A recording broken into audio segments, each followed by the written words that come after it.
পুজো পাঠ করতে কার না ভালো লাগে।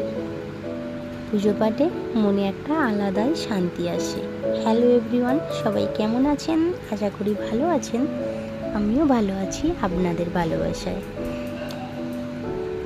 কয়েকদিন যাবৎ আমি ঠিকঠাক করে ভিডিও আপলোড করতে পারছি না, কারণ শরীরটা প্রচণ্ড খারাপ ছিল। শরীর মন কোনোটাই দিচ্ছিল না ভিডিও আপলোডের জন্য। কি করব বলুন, শরীরটা খারাপ থাকলে কিছুই ভালো লাগে না। তার উপরে ঘরের কাজকর্ম, ছেলে মেয়ে, সংসার সব কিছুই তো আছে বলুন। তো সেই কারণে কিছুদিনের জন্য বিরতি নিয়েছিলাম। তো আবারও ফিরে এলাম আপনাদের মাঝে, আপনাদের ভালোবাসায়। আপনারা নিশ্চয়ই আমাকে ভালোবাসা দিয়ে আমার পাশে থাকবেন, এটুকু হয়তো আমি আশা করতেই পারি আপনাদের থেকে। এটা ছিল গত সোমবারের ভিডিও। সোমবারে ছিল শ্রাবণ মাসের প্রথম সোমবারের ব্রত। আমিও রেখেছিলাম স্বামী, সংসার, সন্তান সকলের মঙ্গল কামনায় এই ব্রত করেছিলাম। তো আপনারাও নিশ্চয়ই এই ব্রত করে থাকেন।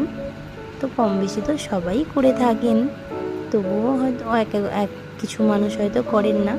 তো তাদের কোনো সুবিধা অসুবিধার কারণে হয়তো করেন না। তো কম বেশি এখন সব মানুষই করে থাকেন। তো আমিও করেছিলাম। তো সারাটা দিন এই পুজো পাঠ, ঘর সংসারের সব কিছু কাজ নিয়ে কেটে গেল। তো পুজো পাঠ সেরে আবারও চলে এলাম মন্দিরে।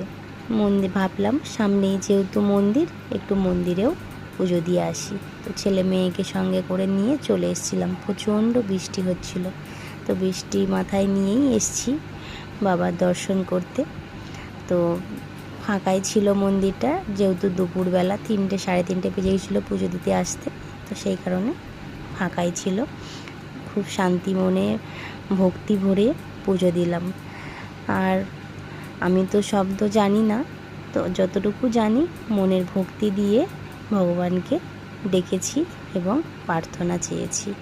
তো আমার যদি এই পুজোয় কোনো ভুল ত্রুটি হয়ে থাকে অবশ্যই জানাবেন। আর আপনারা সারাদিন কি করলেন সেটাও জানাবেন। সবাই খুব ভালো থাকবেন, আর আমার ভিডিওটা কেমন লাগলো সেটাও জানাবেন। আবারও দেখা হবে।